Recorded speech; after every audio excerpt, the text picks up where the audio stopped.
but putting more eyes and ears on the streets in Appleton. Police are working to recruit more people and expand the city's neighborhood watch programs.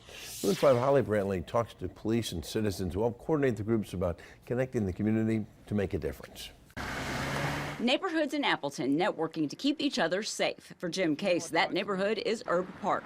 That neighborhood has become absolutely our home, and the investment we've made there, we want to continue so that all the neighbors can thrive. He is the registered neighborhood leader. We work with the city to establish programming, to use resources, and mainly do anything we can to develop relationships so that neighbors and the neighborhood can thrive. Part of that includes Neighborhood Watch. A good neighborhood program can invite people to come together and develop relationships across those divisions and those boundaries. Appleton PD's Lieutenant Megan Cash says Neighborhood Watch programs like Herb Parks help them fight crime daily. You know what's normal in your neighborhood. Police say getting more citizens to connect is a priority, building on this map of more than 75 watch groups, covering it in blue. So really our neighborhoods in the city of Appleton are the eyes and ears. It's eyes and ears and word of mouth, keeping connected through an app. One way that we use is the Nextdoor app.